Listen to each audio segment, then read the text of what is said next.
Alors, très bien les amis, donc aujourd'hui, je voulais faire une petite vidéo Power BI pour justement vous montrer comment combiner des données à l'aide des conditions. C'est ce qu'on appelle en faisant du colonne personnalisé. C'est très important, donc j'ai décidé de faire des petites vidéos justement pour vous montrer avec des titres comme ça. Donc, si vous cherchez sur YouTube, euh, à des titres, par exemple, si vous voulez chercher comment faire une, euh, une colonne conditionnelle ou bien une colonne personnalisée, donc du coup, par conséquent, avec les titres, ça serait un peu facile. Donc, sans plus tarder, donc, je vais chercher notre donnée. Donc, je vais venir au niveau des classeurs charger les données. Donc je charge base query, je vais l'ouvrir.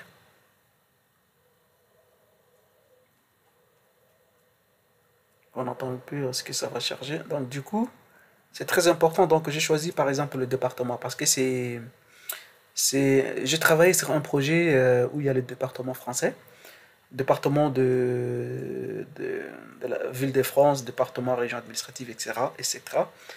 Donc du coup, c'est un peu compliqué, surtout avec le numéro du département en fait. Donc le numéro du département ici, il y a DA et DB. Donc ça va compliquer un peu si, par exemple, ici, à partir de Bourg-en-Bresse, département 1, 2, 3, 4, 5, 6, 7 jusqu'à 19, et à partir de 20, 19, 20, donc il y a deux départements. Donc il y a département 2A, c'est-à-dire 20A, et 20B. Et après, il y aura 21. Donc du coup, il faut savoir transformer ça.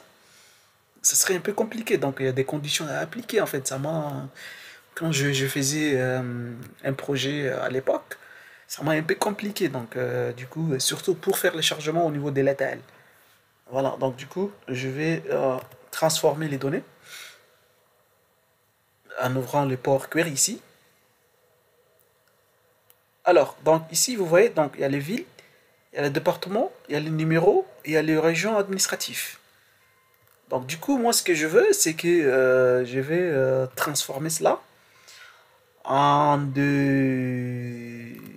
Voilà, pour que ça marche. Après, il n'y aura pas un problème de, par exemple, si vous voulez faire de visualisation ou bien faire de processus ETL, quoi. Donc, du coup, je me positionne ici. Et la première des choses, c'est qu'il faut d'abord, je change, je vais modifier les types, en fait. Donc, ici, on a les types numériques. Et moi, je vais les convertir en texte. Voilà. Donc, ça, c'est la première étape à faire. Je modifie en test. Donc du coup, je dois me positionner ici, au niveau des villes.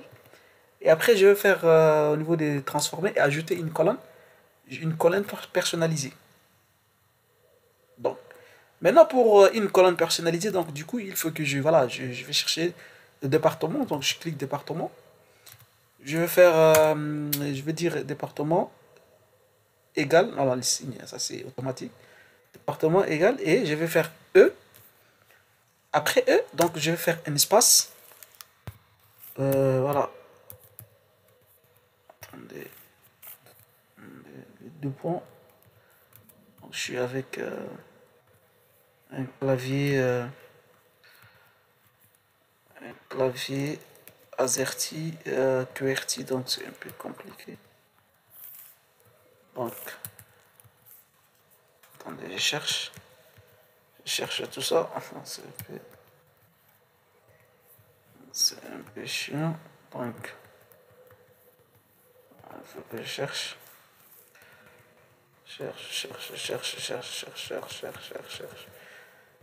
Faire de la recherche. Non. Donc, attendez, est-ce que ça va passer avec ça? On va essayer de voir. Donc, je vais faire et également encore. Et je vais ajouter le numéro ici. Donc, ça va pas marcher. Donc, du coup, il faut que voilà. Je vais copier ça ici. Parce que je n'ai pas trouvé. enlever là. Donc, comme ça, je vais faire un tiret là, c'est bon.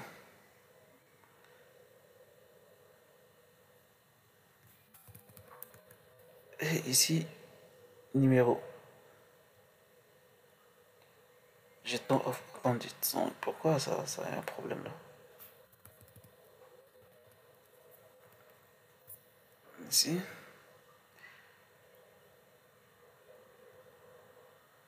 C'est numéro, bien sûr. Voilà, c'est bon maintenant. Donc, ok. Voilà, vous voyez, n'est-ce pas? Donc, du coup, je vais maintenant personnaliser, colonne personnalisée. Et automatiquement, ça a affecté en fait. Ça a affecté, donc voilà, Corse du Sud, DA, et Corse du Haut, Corse DB. Mais après, il y aura des problèmes. Par exemple, si vous rencontrez des problèmes, par exemple, j'ai rencontré avec une autre version de Power Query.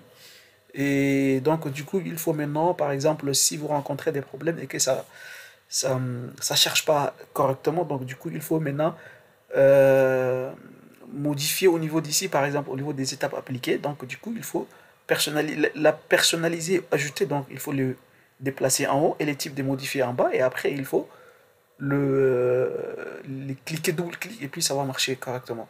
Donc, du coup, voilà ce que je voulais vous montrer. Et à partir de là, donc, on va chercher notre colonne à partir d'exemples. Très bien, merci.